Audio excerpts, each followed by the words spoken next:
नमस्कार दर्शकों, आज हम आए हैं नागपुर के बेसा स्वामी समर्थ मंदिर में, जहां पर 23वां प्रकट दिन मनाया जा रहा है, जहां पर दिव्यांगन बच्चों को अन्नदान किया जा रहा है। साथ ही उन्हें साइकिल और स्कूल बैग जैसी सुविधाएं भी उपलब्ध कराई जा रही है। ये मंदिर की तरफ से एक छोटी सी मदद है उन दिव्यांगन बच्चों के लिए जो अपने अंग से स्थगित है और साथ ही अपने जीवन से काफ़ी खुश हैं। और ये स्वामी समर्थ की कमेटी की तरफ से उन्हें जीवन दान की तरह दिया जा रहा है, उन्हें एक मदद की तरह दिया जा रहा है।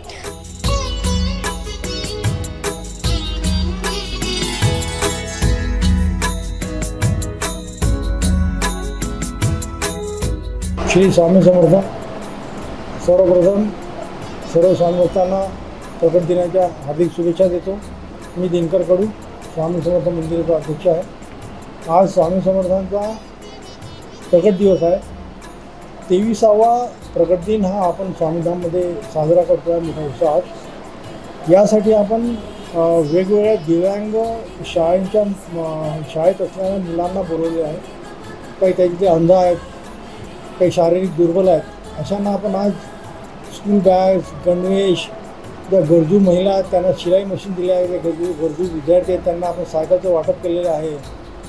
आणि आज मुख्य म्हणजे स्वामी समर्थ मानव सेवा पुरस्कार जो आपण 3 वर्षापासून सुरू केलेला आहे, तो आज सात फाउंडेशन बुटीपुरला यांना आपण दिलेला आहे, ज्यामध्ये आपण 21,000 रुपये रोख बक्षीस देतो आणि मोमेंटो देतो। त्याचप्रमाणे स्वामी समर्थ क्रीडा पुरस्कार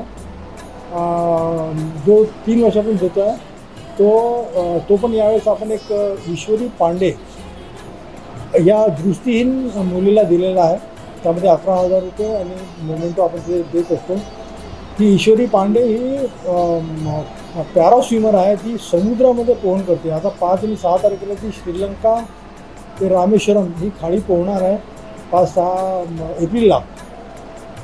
तर तिला आम्ही भरपूर स्वामीधामतर्फे मदत केली आहे। जे काही अनेक संस्था आहेत त्यांना आम्ही आज बोलवलेले आहे, त्यांना आपण आर्थिक मदत केलेली आहे।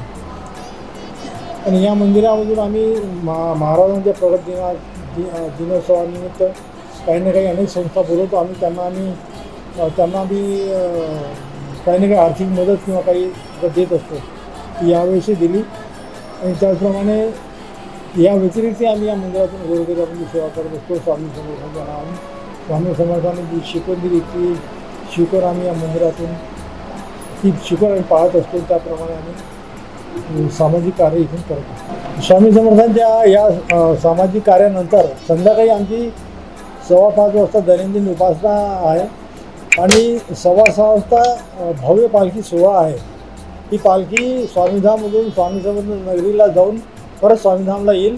रात्री 8 वाजता आरती आणि महाप्रसाद होईल। मी सर्व भाविकांना विनंती करतो की त्यांनी आरती दर्शनाचा लाभ घ्यावा आणि महाप्रसादाचा लाभ घ्यावा, अशी सर्व साहेब भक्तांना विनंती करतो। आणि या स्वामी सेवेमध्ये सहभागी व्हावं अशी पुनः एकदा विनंती करतो। धन्यवाद।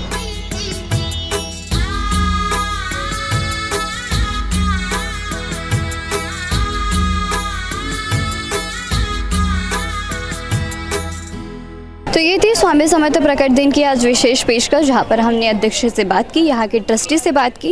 उन्होंने हमें बताया कि यहाँ से पालकी भी निकाली जाएंगी और साथ ही महाप्रसाद का भी वितरण किया जाएगा। जैसे आप हमारे पीछे देख सकते हैं किस तरह से श्रद्धालुओं की भीड़ उमड़ पड़ी है स्वामी के दर्शन के लिए।